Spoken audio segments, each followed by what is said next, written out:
जोंहा दिनै फर्मेलि अटेकिं चेयारमेन जालांबाय एक्ट बड' भलन्टियार फर्स अर्गेनाइजेसननि बे मेदाघाट बे जायगायावहाय जोङो गोबां जोंहा पर्टफलिय' दिनै अटेकिं लादों आफादगिरि नेहाथारिनिफ्राय आरम्भ खालामनानै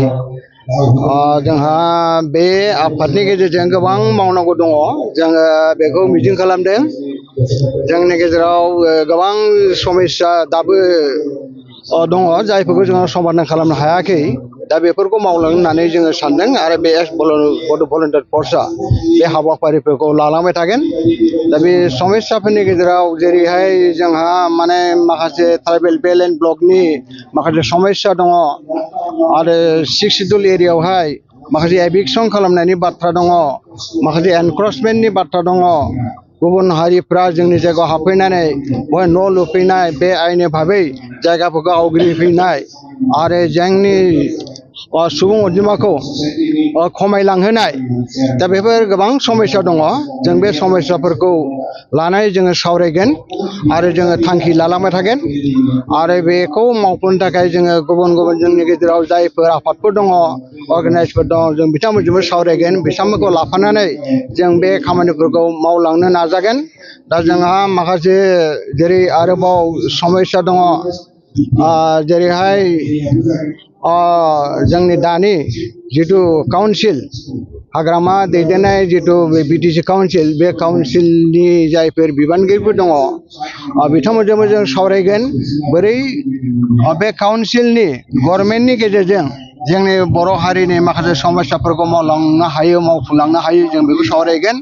जायफोरखौ हागोन बिथांमोना मावलांगोन आरो जायफोरखौ बिथांमोना मावनो हाया बायदि जों बेखौ जों मावलांनो जोङो नाजागोन आरो बेजों लोगोसे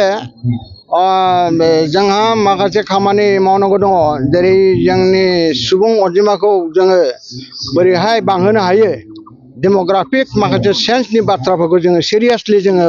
सानदों सावरायदों जों बेखौ लानानै माखासे हाबाफारि लागोन सावरायलांगोन जोङो बेबायदि जुदि सुबुं अनजिमाया जोंहा जुदि खमायलांबाय थायोब्ला जोंनि बिथायावनो जोङो गावनि अस्तित्वखौ जोङो खोमानानै लानांगोन जोंनि राजखान्थियानो जा जोंनि रांखान्थियानो जा जोंनि गासैबो जोंनि गोहो जोंनि जिब्लाक अधिकार बेफोरो गोमालांजोबगोन बेनिखायनो जोंनि सुबुं अनजिमाखौ बांहोनानै डेम'क्रेटिकेलि जोङो बेवहाय देरहानो हानाय आरो जोङो थांनानै थानायनि गोबां गोहोफोरखौ लाखिनो हानाय बे बाथ्राफोरखौ जोङो सिन्था खालामगोन दा बेनिखायनो बेनि बेलायाव जोङो जोंनि गेजेराव जोङो सावरायगोन दा बेवहाय जोङो नुनो मोन्दों जे जोंनि गेजेराव जायफोर राजखान्थि हान्जा दङ बे राजखान्थि हान्जाफ्रा दिनै गुबुन गुबुन लामाजों आवगायलांनायाव जोंनि हारिनि माखासे मावनो गोनां खामानिफ्रा थालांदों आरो गोबां असुबिदा जादों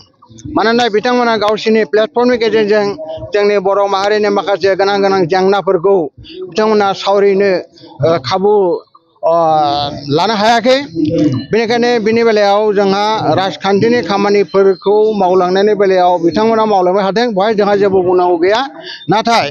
राजखान्थिनि गेजेरजोंबो जायफोर हाबाफोरखौ जोङो माहारिनि जानाय मावनो हायो बेखौ मावलांगोन होननानै जों आसा खालामदों आरो बिनि बादैबो जोङो रावनिबो सायाव लामा नायालासिनो जोङो उदां मोनसे अर्गेनाइजेसन हिसाबै जों खामानिखौ मावलांगोन जों मिजिं खालामदों जोंनि राजखान्थि दोलोफ्राबो जोंखौ बे बेलायाव जोंखौ मदद खालामगोन जोंबो हानायसिम बिथांमोनखौ मदद खालामलांगोन नाथाय राजखान्थि दोलोफोरनि गेजेराव जोङो खौसेथि जानायखौ जोङो हास्थायो आरो बिनि थाखाय जोङो नाजालांबाय थागोन मानोना राजखान्थि दोलोआ मोननै मोनथाम जायोब्ला जोंहा मा खहा जानो हागौ हारिया मा खैफोद जानो हागौ इयुनहालागै जों बेखौ बयबो मिथिगौ बेनिखायनो बे खैफोदखौ नुहुरखानानै जों जुदि गावस्रानायै जों जुदि थाबाय थायोब्ला जों जुदि खौसे जानो रोङाबा अब्ला जोंहा हारिनि थाखाय साननाय मावनाय जेबो ओंथि गैया बेनिखायनो जोङो खावलायो राजखान्थि दोलोफ्राबो जे दा जिहेथु समाज जोबोद बिथांमोनखौ हांख्रायगासिनो दङ बे हांख्रायनायखौ बिथांमोना बुजिनानै ज' जागोन जों बेखौ मिजिं खालामदों आरो जोंनि जायफोर माहारियारि आफाद दङ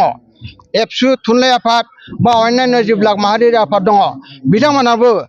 राजखान्थिनि दोलोफोरखौ खौसे खालामनायनि बेलायाव खामानि मावगोन खाबुखौ लागोन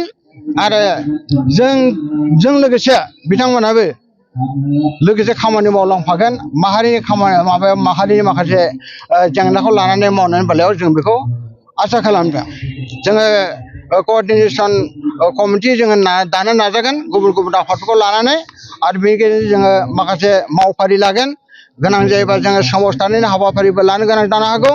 मानोना जोंनि माखासे जेंना दङ जाय जेंनाफ्रा जोबोद गोथौ जोबोद माने बेयो सिरियास जायफोरखौ जोङो समखौ हगार हरबाय थायोब्ला जोंनि बे प्रब्लेमफ्रा जोंखौ बारा गोबाव जोंखौ निमाहा होनाय नङा बेनिखायनो जोङो दिनैनि बे भट टेकिं सेरेमनिनि गेजेरजों जोङो गासैनिबो बर' रायजोनि खाथियाव जोङो सदबांसा लानाय हिसाबै जोङो बुंनो सानो जों माहारिनि थाखाय मावनो ओंखारदों मावलांगोन आरो माहारिनि थाखाय जेसेबां हायो जों गावनि गोहो गावनि साननाय मेलेम गासैखौबो बाहायनानै गासैखौबो खौसेयाव लाबोनो नाजानानै जोंनि हाबाफारिखौ जों मावलांबाय थागोन जै बर' हारिनि जै सत्य लोगोसे नोंथांमोननि गेजेरजोंनो दिनै जोंनि एक्स बड' भलन्टियार फर्स अर्गेनाइजेसननि जि समायखिरा लानाय हाबाफारि बे हाबाफारिखौ जोङो सिरिबाङै मावफुंबाय लोगोसे जोङो समायखिरा लाबाय माने इयुनाव जों बर' हारिनि गासैबो मोनफ्रोमबो जेंना जेंथाफोरखौ ज'हाय मोनफ्रोमबो आफादफोरजों लोगो नांलायनानै सावरायलायनानै बुजा फरा जालायनानै जोङो खामानि मावलांगोन जाहाथे जोंनि जाथिया जेबो जेंना जेंथायाव दा गोलैथों आरो मोनफा मोनफा गासिबो गावस्रा गुस्रा जालायनानै खामानि मावलायबाय थायोबा बेयाव जोंनि हारिनि जौगानाया बादा फैयो गोमालाङो ओंखायनो जों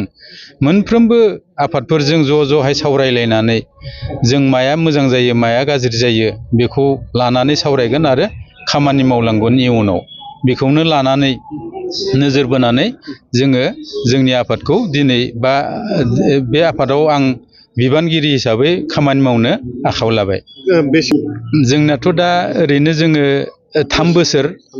बोसोरजों जोङो सोलियो जोंनि संबिजित मथे बेखिनि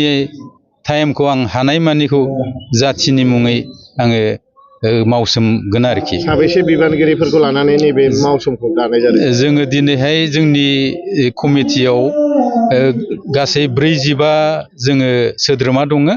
बे 45 सोद्रोमाखौ लानानै जोङो मोनसे दिनैनि कमिटिखौ दाफुंनाय जादों।